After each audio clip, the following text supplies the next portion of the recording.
Friends, कैसे हैं आप सब। आप सभी का बहुत वेलकम है ऐसे क्लासेस में। दोस्तों, हमारा BOCW एक्ट का पार्ट चल रहा है, ठीक है। सो BOCW एक्ट में आज हम पार्ट 3 में हैं। पार्ट 2 तक मैंने आपको बहुत सारी कमिटीज़ बताई, इसके बेसिक्स बताए, डेफिनेशन बताए, एप्लीकेबिलिटी बताई। तो आप अगर पार्ट 3 में न्यू हैं तो पहले आप पार्ट 1 एंड पार्ट 2 ज़रूर देखें, वरना आपको वीडियो में क्लैरिटी नहीं मिलेगी, ओके। क्योंकि हम लोग इन डेप्थ प्रिपरेशन कर रहे हैं।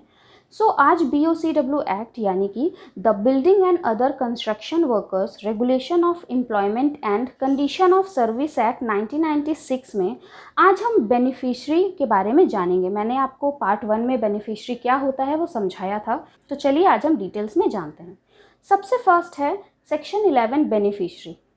Every building worker registered under the act who gets benefit from the board.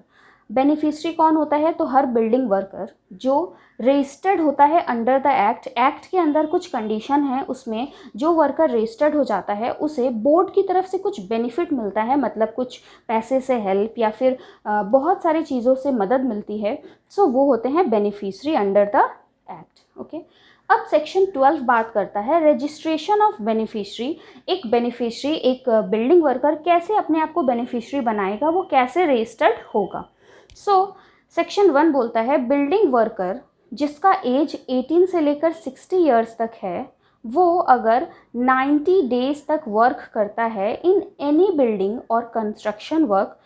Any building और कंस्ट्रक्शन वर्क के अंदर कौन कौन सा वर्क आता है वो मैंने आपको बताया था, ठीक है। मैंने आपको डेफिनेशन में एक्सप्लेन किया था।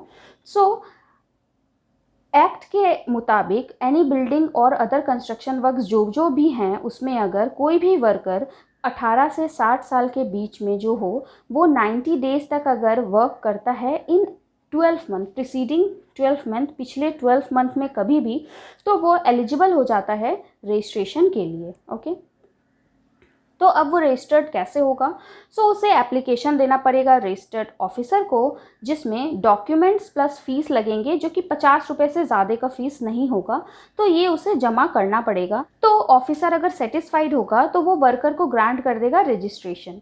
अगर ऑफिसर सेटिस्फाइड नहीं होता है तो वो रिजेक्ट भी कर सकता है।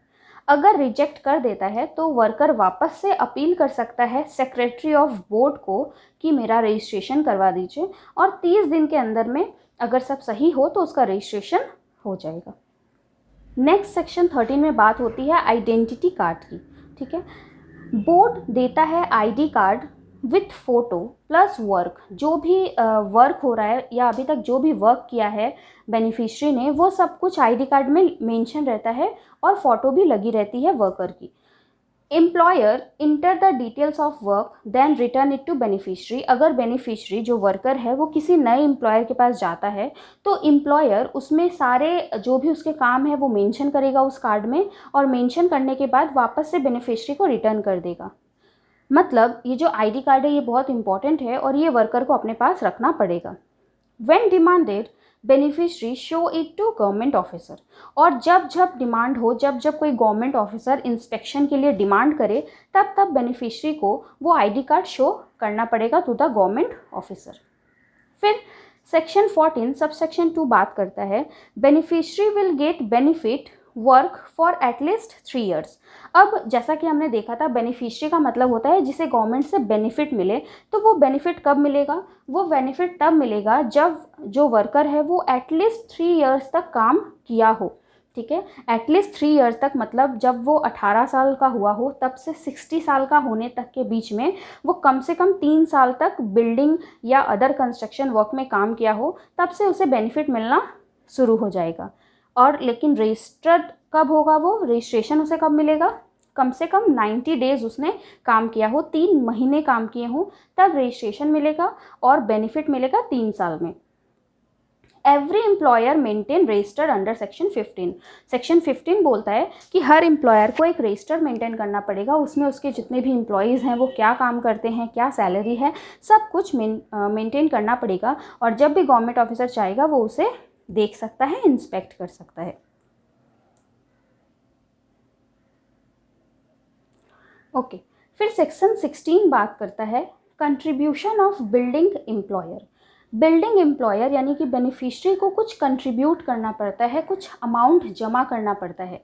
Beneficiary contribute till as of 60, जब तक वो 60 एज का नहीं हो जाता, वो कुछ एक अपनी सैलरी का रेट जो कि स्टेट गवर्नमेंट स्पेसिफाइड करती है, बहुत ज़्यादा रेट नहीं होता, बहुत ही छोटा सा अमाउंट वो कंट्रीब्यूट करना पड़ता है।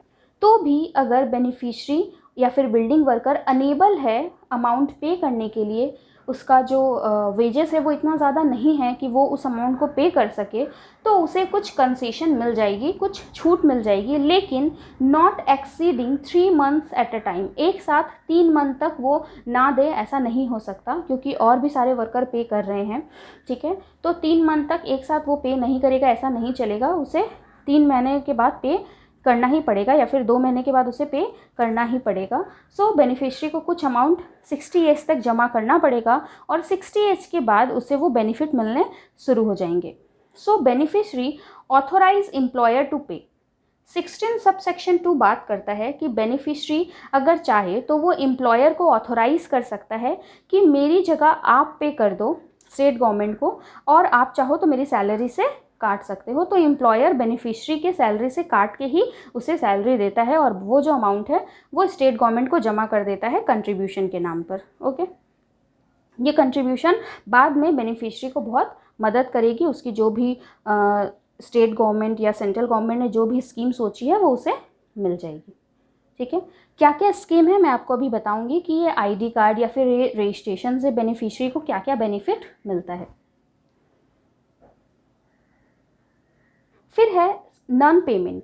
सेक्शन 17 बात करता है नॉन पेमेंट की, कि सपोज अगर पेमेंट नहीं मिल पाया, बेनिफिशरी नहीं दे पाया, सीज ऑफ बेनिफिशरी, अगर बेनिफिशरी कंट्रीब्यूशन नहीं करता है, not paid for more than 1 year, मतलब लगातार 1 साल तक अगर बेनिफिशरी पे नहीं कर पाता है, जो भी अमाउंट है यहाँ पे रेट स्पेसिफाइड है वो नहीं पे करता है, तो उसका जो रजिस्ट्रेशन है, आईडी कार्ड है, वो सब कुछ क्या हो जाएगा, सीज्ड हो जाएगा। उसे फिर जो भी बेनिफिट्स हैं वो नहीं मिलेंगे।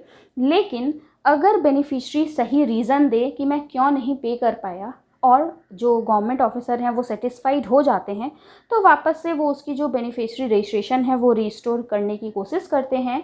लेकिन जो भी उसका एरियर अमाउंट है, जो बचा हुआ अमाउंट है, वो बेनिफिशरी को डिपॉजिट करना पड़ेगा। अगर बेनिफिशरी ऐसा करता है तो उसका जो भी इतने दिन का पेमेंट है वो दे देता है, तो उसे वापस से उसका बेनिफिशरी रजिस्ट्रेशन वापस मिल जाएगा। कोई भी गवर्नमेंट ऑफिसर यही चाहेगा कि बेनिफिशरी का जो रजिस्ट्रेशन है वो उसे वापस मिल जाए, जिससे उसकी कुछ मदद हो पाए, ठीक है।